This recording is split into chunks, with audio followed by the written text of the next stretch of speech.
Ladies and gentlemen, I want to welcome you to the Vitalogy podcast, a product of Emmanuel Faith, and I have a brand new guest. I'm heard he's a long-time listener, first-time caller. Yes, first-time guest, maybe first-time listener. Caller. Where's my prize? There you go. Ladies and gentlemen, this is Larry Boatright, our executive pastor here at Emmanuel Faith, and I mean, man of many talents. Just got done preaching quite a good sermon, fabulous sermon, very well done. When you download them off the internet, you never know if it's going to be hit or miss whether people like it or not. But yeah, exactly. That's what we do. We download sermons. No, it's not true. There are people who do that. They make quite a business doing that, though, right? I mean, there are churches who I'm sure pastors who need that, and it's quite helpful for them, but I've never been able to do that. Give the credit. That's the issue. That's a good point. There's pastors who got busted because they downloaded, Tim Keller's sermons or whoever's sermons it might be, and preached them as if they were their own without at least saying, I read this great book by author XYZ, and so I want to be talking with some concepts from that. So yes. If you are going to do it, it's totally fine. Yes. Give credit where credit's due. Just give credit. Hey, I'm going to ask you to come a little closer to this mic here because these don't pick us up, but Connie picked you up. This is our Connie from the internet. Connie from the internet. Now, Connie from the internet, if you've been a part of this podcast, especially if you've been joining us on Facebook or YouTube, you have seen a comment by Connie Rich. Now, Connie Rich says, "Hi, brother Josh. Hi, son." Because Connie from the internet is the mother-in-law. Yeah, I'm married to her daughter. That's right. Yeah. So this is so funny. Huge. She's been such a supporter of this church, and as we were praying about coming here, she started checking it out. Also because Ryan and I had worked together in Colorado, and we loved coming to Emmanuel Faith. She kind of followed him, as many people did, and so it's so funny because we got here and several people were like, "Oh, Connie from the internet, that's your mother-in-law," because she comments and is faithful in that. So that's right. That was me. I was one of those. Awesome, Mom. And I was just very glad that meant that we get to keep Connie. I mean, I thought it was okay that you came. Yeah, that's right. It was like, wow, Connie from the internet is coming here. And so Mark Bennett is saying hi. Hello, Mark. And, hey, Mark. As always, this is live on Facebook. It's live on YouTube. You can join in on the conversation. We absolutely love it when you ask us questions. And this is an opportunity to ask Pastor Larry anything you want.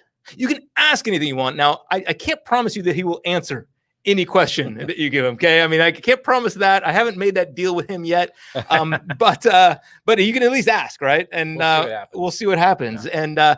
But of course, if you've found us and you are listening to the podcast feed, which is found where all good podcasts are found, then you can't interact, but you can always ask questions. Yeah. And questions at EFCC.org will be one option. You can email us. You can write us on Facebook. You can find any ways to do that. And so we're coming in today, though, without any of your listener questions. Often we have something to at least start us off. And so I want to give a little guilt trip to begin with. You, audience, need to ask more questions. That always helps just really build rapport. Just to start out with shaming right up front. That's right. That's they see a lot of that here on this podcast. No, we don't shame much. Oh, that's funny. But I'm ready to. Okay. All right. Well. But like always, we typically dive in to the sermon. Last week, Ryan preached a sermon and then left. Yeah. And so I thought, I could go and talk about his sermon, but I just decided that's not the best idea. So we skipped a week last week. It's summertime. But we're back. We're back. I think Ryan will join us next week. We hope so. He's going to be in town, so I hear, but we'll be at a different time next week because it is First Wednesday prayer. The place where you need to be. I'm going to be there. Meeting in the month. That's right. And hope to see you there. That's next Wednesday. So, but here we are, summer series called Road Trip Playlists. Yeah. And now this has been a fun series because we've been going through the Ascent Psalms, which were like a group of Psalms that were thrown together to accompany people on road trips, Yeah, on very, very specific road trips. a dirt road, a dirt road, yeah. And these were not, like our icon is a tape deck, which is, it's a tape player, which points back to something older. Right. But this is even more retro than that, right? Yeah, they were not driving a VW bus. Right? No, they were not. 69 bus, that was not what they were in. They were walking. I know. With sticks, with people, all that sort of stuff. Yeah. I know. It actually, now, this doesn't relate to the message necessarily. I mean, it sort of does, but did you give any thought to what song or what, like a song that would kind of go with your message this week? I did not. You didn't? Okay. I had one for the week before, but Ryan preached that sermon. So I listened to that one and tried to add one, but it didn't work. Okay. Yeah, I don't know. This one is, I'm sure if there's a song about tension, vanity. Yes, exactly. Oh man. Something, maybe by Bjork probably would probably be excellent. Yes. Fit right into this. Yes. So yeah, no song in mind, but I'm open to it. If you guys have a great theme song for this psalm, I'd love to hear that. I know. Okay. Well, I just tried to take a sip of my LaCroix and I spilled it all over myself. You got it on yourself. Yes. Normally I'm the one doing that. So no, that's me. Okay. Well, so here we've got, Mark is saying he thought this was your sermon was an amazing, very understandable. That's a huge compliment about a sermon. Yeah, that really is. Mark, thanks, Mark. That means the world. That's pretty awesome. Yeah. I just want to say I did not pay him to say that, but I appreciate that. I think that's any communicator, one of the things you kind of wrestle with is like, well, I could exegete the text, I could parse the Hebrew, yes, I could, bring in all these sort of things, but at the end of the day, is it something someone can grasp and actually do something with? Yes. And that's the most exciting, is not when you feel like, wow, I really hit it out of the park, but when someone says, hey, I got it. Yeah, it did something for me. Absolutely. And these Psalms in particular, and teaching them the way that we are, is a unique challenge. Yeah. This, as you mentioned early in your message this week, that you first read this and you thought, oh great, I got the short straw, right? So it feels like every time I get assigned the worst possible passage and I've got to do something with it. I mean, I once I got assigned, we were doing a series based on the lectionary at the time for Advent. And I think I can't remember if it's in year A or what year it is, but it's the one that's the DC Talk had the famous song, Wish We'd All Been Ready, or two men walking up a hill, one disappears and one left standing still. Oh, yes. I wish we'd all been ready.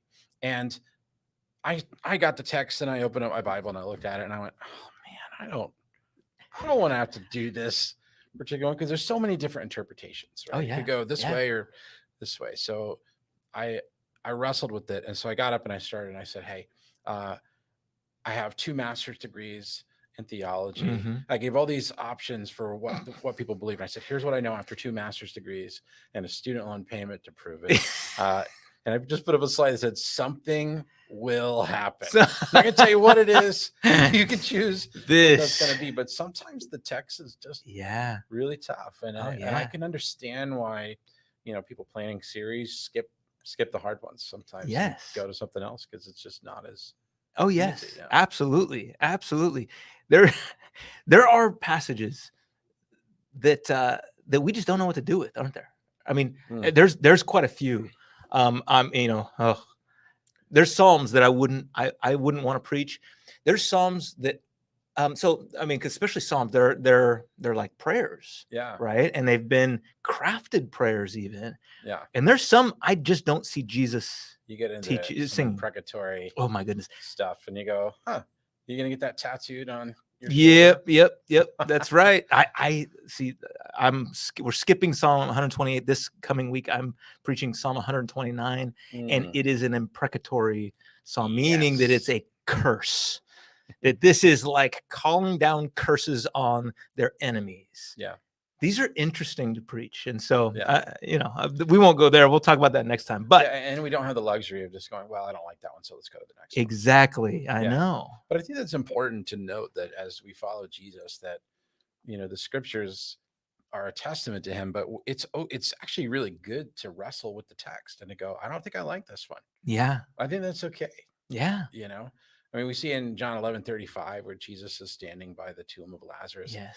And every kid's favorite memory verse, because it only has 2 words. Yes, right? Jesus wept. Yeah. Right. But it showed him wrestling with, or just with the pain of losing someone. And that's just normal to go, wow, this is hard. Or this is confusing, or I don't get it. Absolutely. I think some Christians feel like, well, I have it all figured out. That means I'm like Jesus. Well, that's just not true. Absolutely. Absolutely. And just so everyone knows too, we just talked about how it's good not to skip. And I just said, we're skipping Psalm 128. I mean, some of that is just our calendar. We can't do it all. And Psalm 128, we thought was similar enough to 127. And so we thought we're kind of hitting the same things. So we had to make a few hard choices. Yeah, we had 15 Psalms in only 11 weeks or something. Yes, like that, but 10 weeks. The good news is we didn't cut the hard ones because, as you can see, this week's passage is a pretty hard one. I feel like the one I have for the following week is also a hard one. Yes.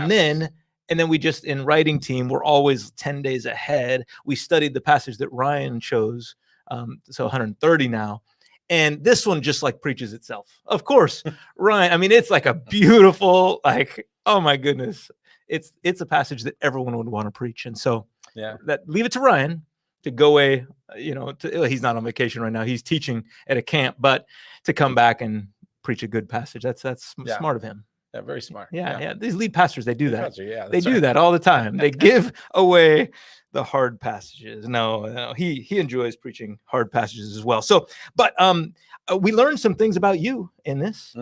We learned, I know, first we learned you made bread also, right? I did. Because it was good too. This, I was kind of surprised, to be honest. You bread doesn't seem like you just go make bread easily. No. And part of it is I'm a foodie, and so I watch a lot of shows where they're traveling to other countries and people are making these beautiful, everything they make is beautiful. Yeah. I'm still working on making my stuff beautiful, but I can make things that taste good. But bread was a whole new thing, and so I'm going, there's no way this is going to turn out. And it did. I actually, what I didn't say is I made it from scratch, but I baked it on my Traeger. So I heard on you my can do smoker, I mean, I treat that like an oven. So you cook anything that you would cook in an oven, I cook it out on the Traeger. It was cool that I tried it and it actually worked. That may not happen the next time, so don't hold your breath. But at least that time I went, no way did that work. That's awesome. Yeah, that's awesome. Cool. Yeah, I have not made much bread in my life, and so I'm impressed by that. But it was toil, right? I mean, it was, and you got to enjoy it. Longer than I thought. Yeah, but I enjoyed the process. Yeah, for sure. We also learned that you like to swim in lagoons. Is that right? I don't prefer it. You don't prefer? It's not my preference. But when you're kids, you do lots of really stupid stuff. And, yes. I love that swim story. In a lagoon. So now, but a lagoon, out here, a lagoon means something different. Yeah. A lagoon here is like a brine water or something. Yes. Right? Isn't it something close to the shore or something? No, but that's where the leach lines from your septic tank go into a body of water. I don't know. Is that legal anymore? Is that what you said? That's what ours. So we lived on a farm in the middle of nowhere. Okay, so everything's legal. I get it. I get it. So you dig a hole and you put your sewage pipe out there. Right there. Ended up inadvertently thinking I was floating my craft that I had built in this pond that was conveniently located to the house. Near the house, I had no idea that I was swimming in my own sewage. Yeah, I love that you. I don't recommend it, folks. No, but you've heard me say it here. Do not try that at home. I love that you mentioned this just briefly, but I just love the image that you said that, okay, your dad later told you that was a lagoon. Wouldn't it have been nice if you had gone to dad before? Yeah.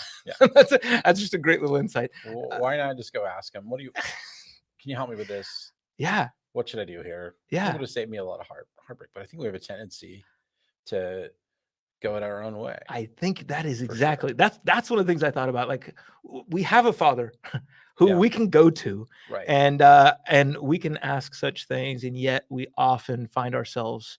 I mean, I know I loved your honesty in that, and even talking about prayer, I related to that at times where I'm off doing the thing. Like, I know I've got to do it, and oftentimes it's even like something for the church, like working on a program, or even worse, writing a message, like to preach. And I'm doing it, I'm working on it, and I get halfway through and I think to myself, I should really pray about this. And halfway through, I'm hours into a message, and I think, oh, I should pray about it. Now, that's just terrible. We should ask our Father about this. Wouldn't it be nice if he would tell you? Well, one of the anyone that writes a sermon, to me, I always think about it like you write a draft or maybe 2 or 3, but the real work, you do the study up front, and everybody maybe has a different way that they do that. But at least for me, I'll just speak for myself. I read the text a bunch of times, and used to, what I would do is I'd read the text and then I start writing down ideas, and I would start writing an outline and doing all this. And before I knew it, I had so much content. I'm like, I don't know what I'm trying to say. Sometimes I still don't know what I'm trying to say, even at the end of the process. But one of the things I started doing was just reading it over and over and just thinking about it and just chewing on it and kind of memorizing the flow of the passage and just kind of, chewing on it. But then getting to the end of that, it's a little more devotional, I guess, in nature, doing that. So I find myself asking the Lord earlier on in that process versus just diving right into academia, which I could do. But the thing is, what I've learned is after I do that and I start writing a draft, the real work for me, and probably the fun part, is the editing, where you start with all these ideas, and it may even be a fully written out. Then you start going, actually, this idea is better here, and this idea is better there. That's it's a lot of fun. But a lot of stuff ends up on the cutting room floor. Just like when you make a film, absolutely. That's where all the, extra deleted scenes and stuff come from. And and sometimes that's painful. Cutting stuff, because there's times when I like, I'm sure it's the same. I'll actually craft it out and write it and think, because I think, man, this is really good.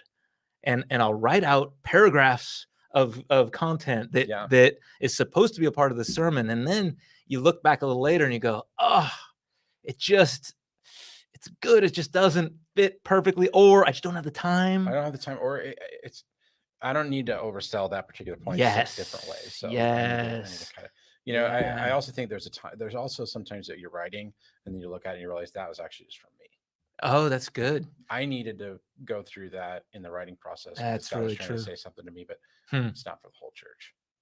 That's a good way to put it. Yeah, I do see that. That is the and that's one of the beauties of this. I think I feel like the whole thing sometimes is for me. Like, I mean, part of it is just what a privilege it is to be able to do this. Right. And at the same time, I think if we didn't feel some of that, then it wouldn't really be for others, Like, well, it would be, it might feel a little more sterile. Yes. I mean, I've seen people get up and just give the 3 points in a poem, and you guys out there can tell us maybe that's what you like, but I enjoy it when someone's just honest and says, this is where I'm at in my life, or here's where I'm at with the text, or here's what I've wrestled with. I want to hear that. And so I try to come at it from that angle myself, so that if it is personal to you as you're writing it, it probably will translate to some, some real feeling to it versus just a clinical experience. Absolutely. Of going through a text. Yeah. And that really, that's the part that makes this, makes a difference, I think, from teaching and preaching. Right now, we all do a little bit of teaching while we're preaching, right? I mean, it's you're explaining things, of course, but taking that next step to make it more personal, make it more applicable, craft it a little bit more. That's the part. I think that's what you're getting at a little bit. That's the fun part. It's fun when the text lends itself to that, right? That's true. Sometimes you got to mind for it, though. You got to look at it and go, this isn't an easy, like you said, the Psalm 130. Yeah, it kind of preaches itself. It Not does. every passage does that. No, it doesn't. And at times you're taking a passage that okay, the Psalms are a little bit different, but okay, most of all Scripture was not written in chunks like that, in easily digestible chunks. Oh yeah, right. And this Psalm 127, what we're talking about today, it's set aside as a chunk, but it definitely seems like it's two separate parts. Yeah. Right. You mentioned that in the beginning. Well, I was venting to a friend. That's where that came from. As I was going, I read it, and really, if you look at it, the first two verses, are talking about, if the Lord doesn't build it, then it's in vain. Yes. And then it's in vain if you do this without the Lord, basically. And then it turns the corner and it starts talking about, in verse 3, children. Yep. Being a heritage from the Lord, they're the reward, all this sort of stuff, family, all this kind of stuff. I'm going, what is it? What? Yeah. So I was telling my friend, I go, this is really frustrating because I feel like there are two different messages. And a part of me thought, you know what I'm going to do? I'm going to take the first two verses and just preach on those and say, hey, I encourage you to read verses 3 through 5 on your own. It's great stuff too, but that felt to me like the easy way out. Yep. So, and I can't bring myself to do that. Excuse me. But I was like, it feels so disconnected in some ways that it feels like somebody just had a stack of cards with like this idea, and then they dropped it. Yeah. Picked it back up and like, isn't that the right order? Yeah. I don't know. Well, boom. And here it is. But then after I really wrestled with it, and it was wrestling, I had to really wrestle with this particular one.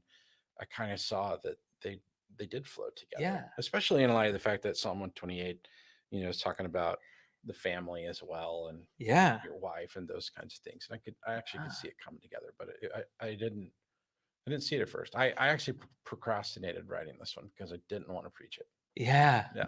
Well, isn't that interesting? And you could have done is the thing where you're like, oh, I just got so much content, I couldn't get to it. That would have been no, I'm just kidding. Let me write that down. That's a great technique. I wanted to preach the hardest part of this passage, but I had so much, I just ran out of time. Yeah.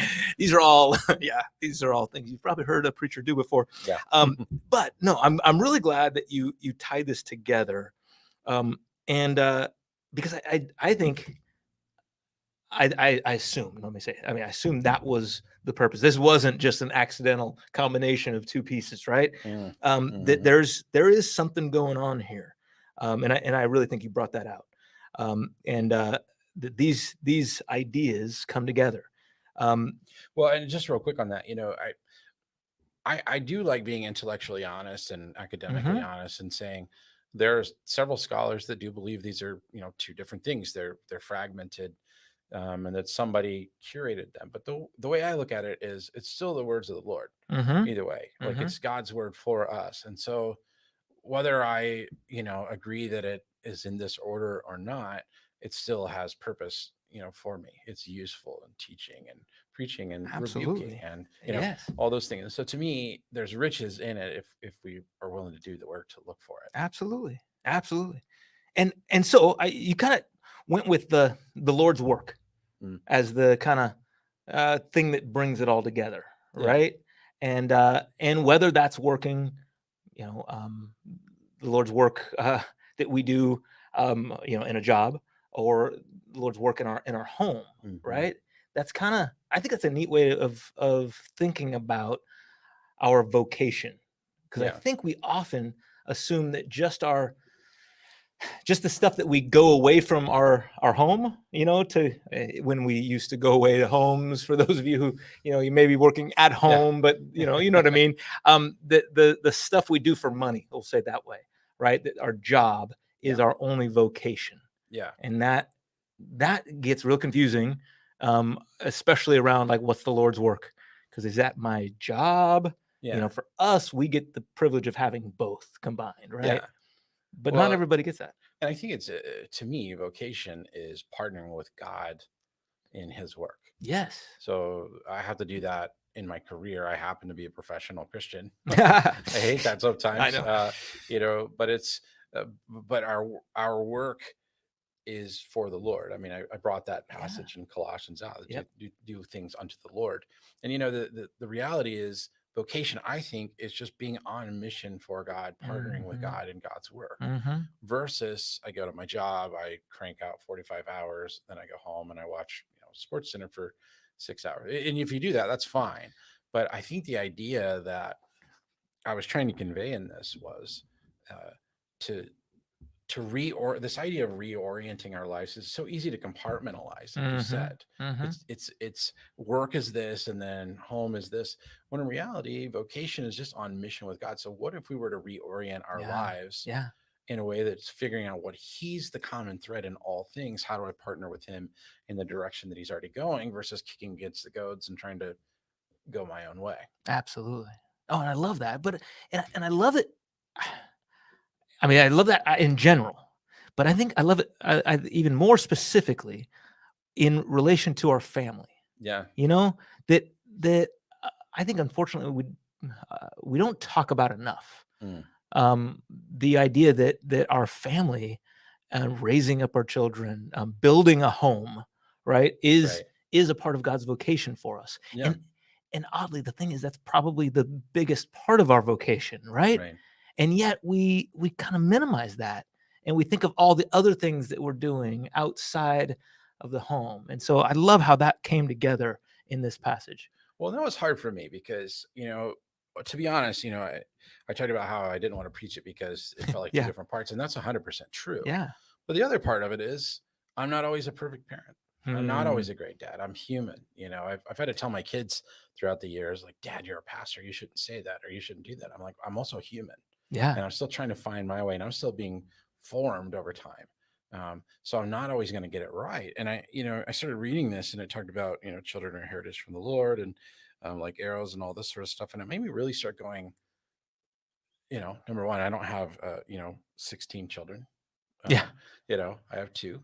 Very proud of both of them. Love them. But I'm not always the perfect dad. And so, like, have I actually invited God into my parenting? So part of me went, oh, this is the worst possible one for me to preach, because I think I'm self-conscious about this. And it's kind of like, you hear the Proverbs 31 woman heralded. This is the godly woman. But I wonder how many women hear that and they read it and go, I'm just not there yet. And then, shame kicks up. Yeah. And that's what I was flirting with that. And that's another reason I think I procrastinated, because I had to get to the bottom of, like, Lord, why do you want me to teach this particular passage when I don't feel confident as a dad sometimes? And I know everybody does, but I know as a pastor, you're held to a standard, and we all put pressure on ourselves to be amazing. Right.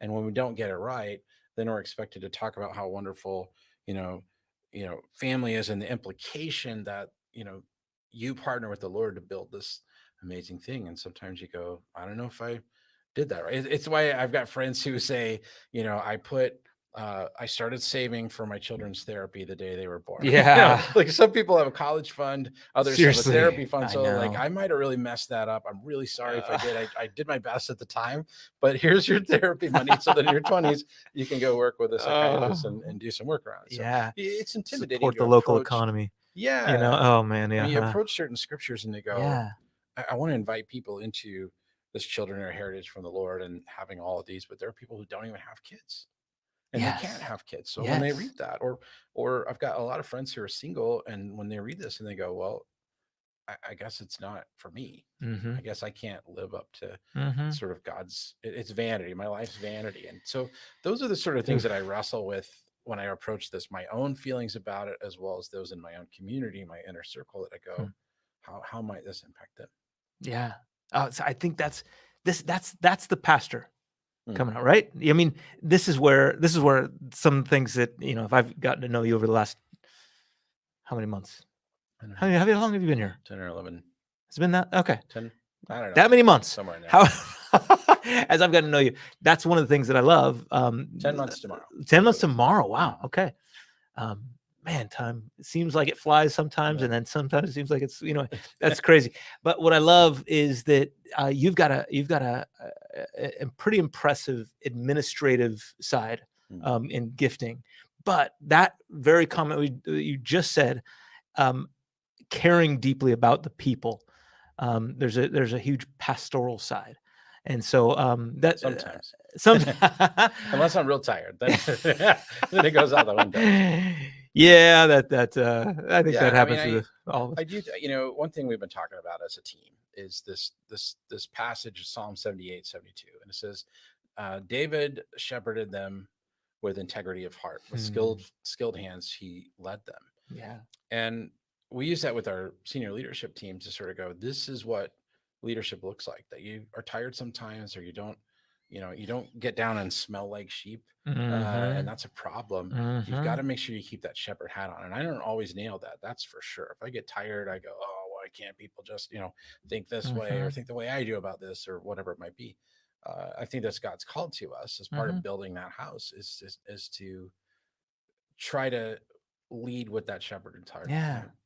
Oh, I love that. I really like that. In fact, skilled hands, like we learn skills and we try to do things well, and with guarding our heart and integrity of heart. But I think those two work together in a powerful way. And I think when I know you too, we approach the text, we're thinking about that. Yeah, it's not just, can I get this over with, or can I do my 3 points in a poem? But like, how do I approach this in a way that is true to the text and also is an investment into our community to shepherd them the best that we can? And we don't always get it right. Yeah. Oh, well, no, I do definitely think don't always get it right. I mean, I always got it right, but yeah, sure. Now, let me tell you about you. Just kidding. This is really a time to talk about. My wife has a list of all the things I did right, so. Man. Yes, indeed. Yes, they keep us honest. Yeah, they keep us humble for sure. But I also love that you were aware of that, and I think it seems like it was pretty intentional that you told some stories about yourself, that your own even failings in this, to humanize this, which I think is so great. We need to hear that. We need to see that. And Ryan does this. I mean, I hope I do this, right? This is where we're trying to make this so that, it's not like you're looking at us as the perfect example. We don't want to be. We don't want to be the perfect example. That's for sure. We want to take the insights and show you who the perfect example is, right? And that's where that's what I think it was neat to see, as you struggled at times through figuring out what that work is that God's called you to, right? And you talked about music some. So now that was another thing we learned about you. I mean, some at home probably learned that you were quite a musician. Yeah, in the olden days. Yeah, way back yonder. I want to. You mentioned a few albums. Yeah. Now, those are tightly packed away. Are they deep in the? It's kind of like Chris Tomlin. You guys probably know Chris Tomlin wrote "How Great Is Our God" and a bazillion others. I believe his first worship record, I used to have it, I'm sure it's probably in storage, was a country worship album. Is that right? Yeah. And on the cover, he was like a cowboy hat, belt buckle. He's from West Texas. So it was his roots. Wow. And, I've always joked about how I'm sure he scrubbed that from the internet and probably a henchman out getting rid of all copies. Yes. Yeah, I definitely did recording and did music, and it was a real great adventure. And I still really love it. I just don't do it very much anymore. But I did talk about how I think because my self-esteem was low and because I had a lot of natural musical ability, it was like there are only two things in childhood that I could say I really was good at. Nothing else that I'd point to, but one of those was I was a really good shot put and discus thrower. There you go. And I was a really good musician. Everything else, average, right? Wow. But I didn't even know those. So like all my early childhood, I just was sort of the hiding kid. I didn't want anybody to know the real me. I was just quiet, kept to myself. Started throwing shot and disc, did a really good job, started winning medals. And it was like a shock to me, to everybody, probably. Same thing with music. I didn't know that I had a talent there. And so it was, it was the kind of the glimmer that spoke against the very deprecating humor that I had and all those sorts of things. And so in my early 20s, I had this opportunity to travel and lead worship in a lot of really cool environments. And I started with good intentions, but it felt good to have people want to talk to you and go, "Oh, that was amazing," or "That changed my life," or "I love that song," or "I, insert accolade here." And I agree with it because I look back and I realize it was doing something unhealthy in me, even though I started with healthy intentions. And so I have experienced that making it go my own way for my own purpose, when in the years since I've done therapy, I've done work around that. I don't have a need to be up front all the time. I like being behind the scenes, and I like being in front when God asks me to, but it's hard to look back and go, this situation and this situation and this situation, I kind of did it on my own power. And then what would have happened if I did it under the power of the Lord for his glory, and not my own. So that's why I brought it up, not to say, hey, I made records wrote songs and did those things. It was more to say, in our own strength, we can actually accomplish a lot. Yeah. I mean, God has wired us as fascinating humans with all these skills, and we can, if God's wired us and gifted us to be musical, we can go far on our own power. If he's wired us to be a great communicator, we can go far on our own power. I think it's why you see nationally known church leaders who take a nosedive, because they're doing so much on their own power. They start to believe their own sort of like infallibility, instead of being humble and going, I'm keeping Jesus the main thing. And it's something I think all of us should keep in mind. Am I drifting over to try to do it on my own, or am I partnering with God? That's why I think when I use the word reorient, that's kind of what I've done. I'm not a producer. I don't lead worship very often, that kind of stuff. I've reoriented my life in a different direction, and I still have to fight it, because I like to work. I work a lot. But I'm doing my best. I'm not always nailing this, but I'm trying to reorient my life around the mission of God versus the mission of Larry, and hope God will bless it. Again, I get it wrong a great majority of the time, but I realize the pain of what doing it the wrong way does. And absolutely. And so I'm at least try to be mindful more often than I did when I was 20. Oh, that's really good. That's really good. Because, I mean, everybody works hard, right? I mean, everybody that's successful at anything, they're hardworking. We run into people all the time who are working, they're working 60 hours also. Yeah. And then they're often coming and volunteering at church. And I think, like, oh my goodness. I admire that so much. I know. It's amazing. I found myself sometimes whenever we have a late night, and I go, oh, I've been here all day and this long meeting. Can we just go home? And then I go, well, this other person that's right next to me, they worked a 9-10 hour day someplace, and then they're here doing it. So why should I have the treatment to go, well, I should get to go home early? Exactly. I'm tired. Exactly. Yeah, people work hard. People work hard now. And I think, and those people that are, working their jobs, I mean, they may be exactly where God wants them to be. They may be listening to God the entire time. And I mean, my guess is the fact that, I'm thinking of some of our elders who are doing that, or, those late night meetings at 10, 11 o'clock at night, they're just as tired, if not more so than we are.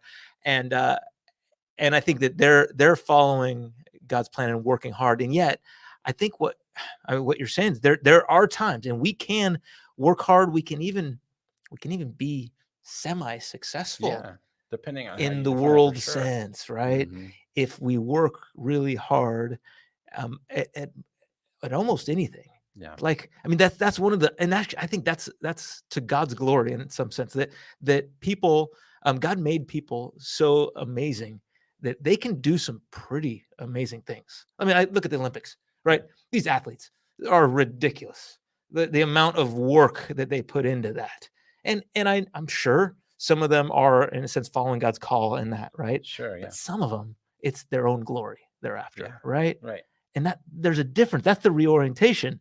And it was interesting, though, that reorientation in your life, for instance, God could have just tweaked it a little bit to say, now worship music, music worship is going to be where I want you to go in this. But you sense something different, right?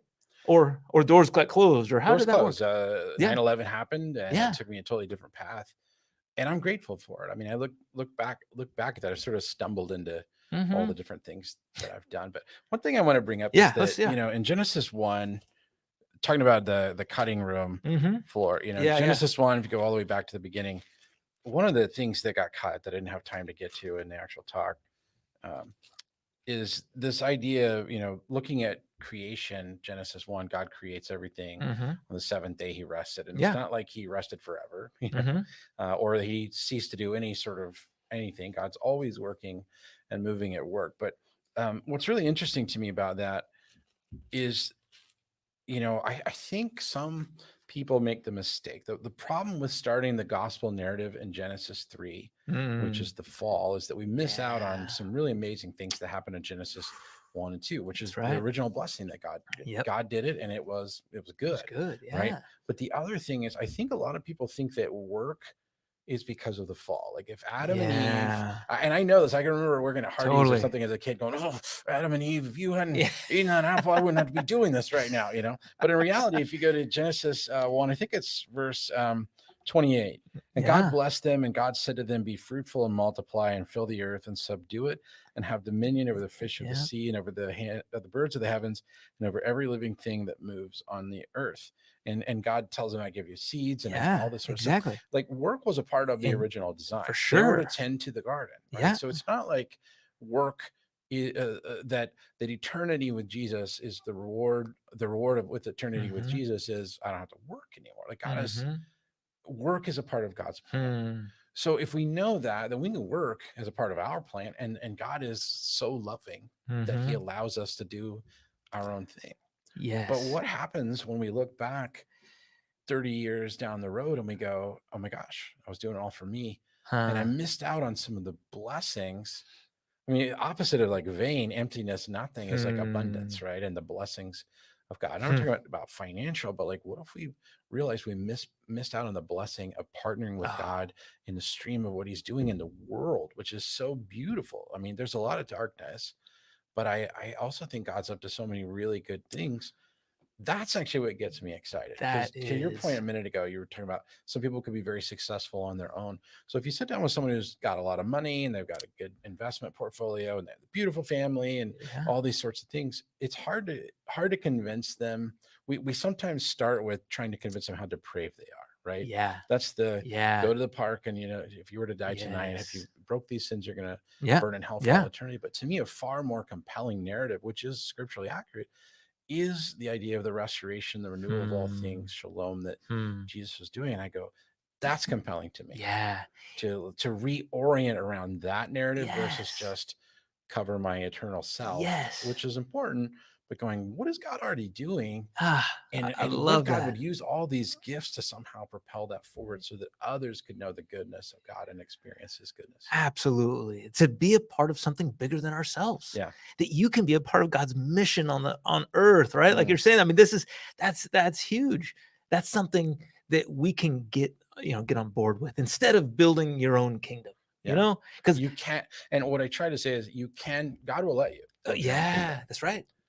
I don't think that's his best for you. No. I don't think it's what he calls us to, but he's loving enough to say, look, if you want to go your own way. But, one of the cutting room floor things was my grandpa growing up was my hero. I loved him. Amazing. He was my dad's dad. My dad got killed in a car wreck 5 days before I was born. That's right. And my grandpa was this hero, this like iconic kind of person. And he was creative and great painter and owned a sign company and did all these sorts of things. And I get to see him a few times a year. And when he was 54, he went on a trip for the weekend and he came home and he was sitting down with his dad, who would have been, I don't know, 75 or something at the time. And he just said, he like me worked a lot. He loved to work. And he was good at it. He was really good at what he did, but he, took care of his family and all these sorts of things. But he had this conversation with his dad on a Monday morning, just saying, I've worked to provide for my family, but I really want to sort of repurpose and spend more time with my family and really invest more there. They don't need just financial provision and those things. I just want to slow my pace down and really pour into them. And 2 hours later, he was at an event and he collapsed. And 8 days later, he was dead.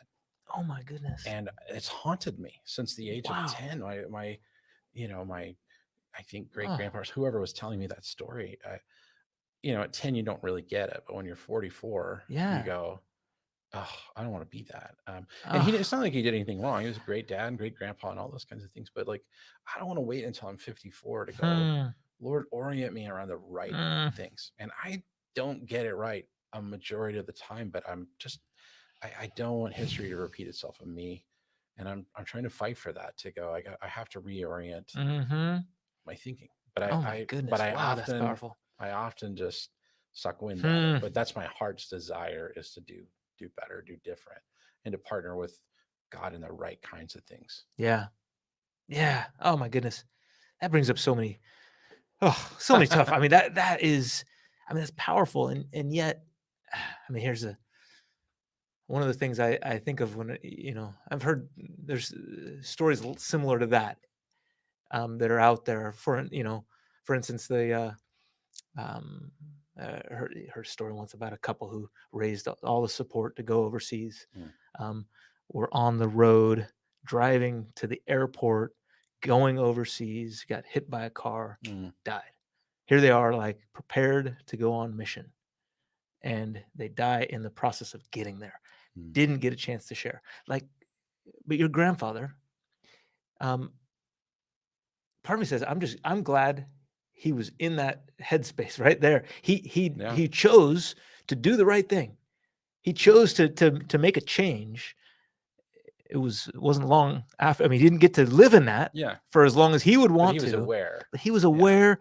He was clearly in the place that God wanted him. And there's no better place for us. That's the thing that I've got to hold on to. That couple that died on the way to the airport to go overseas, they were where God wanted them to be. And that's I think that's the whole point. I think it's for God's glory, but I think when we talk about God's sovereignty and God's glory, we sometimes can do it in a self-deprecating way, in the sense that it's like, we're so worthless. We're so, a pile of filthy rags that God couldn't possibly use us. But the fascinating thing to me in reading this, and then looking at the scriptures that talk about God building his house and Jesus talking about building his church, right? Yeah. He wasn't talking about a physical building, but the metaphor is stones, living stones. Yeah. You are living stones. And that, actually musically, late in the week last week, I got this idea in my head. And I pulled out my guitar. I wrote a chorus that hopefully no one else will ever hear. But this idea of I want to partner with you to build your kingdom stone by stone. Wow. To build your kingdom stone by stone. And I got so excited because I was like, what if people really would realize they are one of the building blocks to Jesus doing what he said he would do? Yeah. And that we actually do have worth and significance, not on our own, not because we're awesome, but God did uniquely fashion us to partner with him in work that he's already doing. And that combination coming together, it's powerful. Oh yeah, that's really good. And I think that fits right in here. I think that the imagery here, like, is the arrow, right? That whether it be our, I think about it this way, whether it be our own physical, biological children, or our spiritual children. I mean, either way, I think God wants us to invest in people spiritually so that they are spiritual children. But either way, there's a point at which we've got to let them go. Right. So just like the stone has a place in a building, but so an arrow is supposed to go out and do something here, right? And to protect or provide, whatever that is. And yet this is, I think of kids this way, right? Like my kids, I'm going to have to let go and let them fly on their own at some point. And I hope they'd stay in the same direction, right? I hope that they, whatever that is, that they continue that. Yeah. And I also think that the hidden riches here is the realization that it's not all on us. Yeah. We beat ourselves up and go, I didn't do well. But, when you conceive a child, the Lord's doing work in every, reproduction of a cell. Every reproduction of a cell. It's the work that he designed and is doing. Not me. I'm not over there. I wasn't, when Annette was pregnant, I wasn't tapping her belly going, I command you to multiply. I wasn't doing it. I didn't do anything, right? I was gone half the time because I was playing. But miraculously, the Lord stitched together these kids in her belly. And it's special to think that, I have this saying that I've said for years, and it's really stupid, but I started saying this to Ryan Paulson a few years ago. Right before he went on stage, I said, hey, don't screw this up. It all depends on you. And it's sort of my way of saying, don't take yourself too seriously. It's not all on you. And I really appreciate that kind of reminder. And somebody told me Sunday as I was getting ready to go up, don't screw this up. It all depends on you. And I laughed because I went, it's not, I could labor and try to craft the perfect sermon. I could try to raise the perfect kids, but God has a responsibility because it's his creation. It's his will. It's his plan. And so we have to, you're right, let go at some point and go, God, you're going to guide this where it needs to go. And I can't control it all. Yeah. And that helps the shame of, well, I didn't nail it 100%. Yes. To subside. I think that's a great, and it's kind of our goal to, we're trying to aim, right? We're trying to aim, and I think sometimes, oh man, I want to say sometimes God helps broaden the target a little bit, right? You know, in a sense, right? That God helps guide the arrow, maybe. Right, maybe that's a better way, right? That we're doing our best to send off what we have, right? Like your study of this, like and that I mean, to me that feels like a sermon, right? Kind of like giving birth to something, right? Like letting go of something. And every time I do it, I'm like, man, I hope I'm getting this right. Yeah. Like there's so many ways, like, is this the right way to put it? And is this going to be catchy? You know, I mean, you want it to, it's one thing to be accurate, but then to be memorable and to actually inspire people to do something, right? That's really what it's about. And, you know, and sometimes they just fall flat, and I get it. But when we let it go and when we trust God, I think that's what he's looking for. He's looking for people to kind of be aiming in his direction, right? We're trying, we're wanting, you know, willing ourselves to trusting him, but not going to be perfect, but you get close and he guides it. Well, and I think it's the object of your affection, or the object of your output. Like what is the output? Is it for me, or is it for God? You know, I think that there's a tension inherently in this psalm that I really wanted people to see the idea that you do have a responsibility to have faith and to put that forward. Yeah. But also to trust that God will do it. But you do have a responsibility to work in partnership with God. So we have a responsibility, and God has a responsibility. And that's part of the community that God invites us into. Yeah. And, you know, in Hebrews 11, I referenced that passage, but, you know, there's a scripture, I think in verse, it's 16. But as it is, they desire a better country, that is a heavenly one. Therefore, God is not ashamed to be called their God, for he has prepared for them a city. And, you know, what's cool is like, if you read the chapter, it's all these people that did stuff for God, and they didn't get to see the fruit of the thing that they were doing. But now we have this legacy. Totally. And it freaks me out to think about this, but I feel like these characters that we read that seem larger than life, they were just people like you and me doing their best to partner with God. And they didn't always get it right. Like when Moses, you know, killed that person and buried him in the sand. But look what God did with him, because he, you know, was willing. He's like, I'm here, use me. And then, you know, and then there are times where he gets ticked off and he hits the rock to get the, you know, to get the water out of the rock. And that wasn't necessarily God's plan, but God has this pattern of meeting us as we try to partnership. You know? And I don't know, I'm so compelled by that. I'm more compelled by that than I've ever been. And so when I read stuff like this, and I think about vocation being just me reorienting my life around whatever God's plan is, it sounds really fun. And I want others to get that too. Yeah. I love that. I love that. I think that's a great perspective, and a great way for us to kind of wrap this up here, because I think that what we're getting at is that our heroes, they didn't necessarily see themselves as heroes. You know, those people were figuring this out, and they were doing their best to trust God. You know, the ones that were doing it right are doing their best to trust God. And then that's why we read so many of our heroes, you know, every now and again, they made a mistake. They chose the wrong path. But oftentimes, and God was always willing to take them back and say, all right, now trust me again. Yeah. And again, the tension of, you may not see on this side of heaven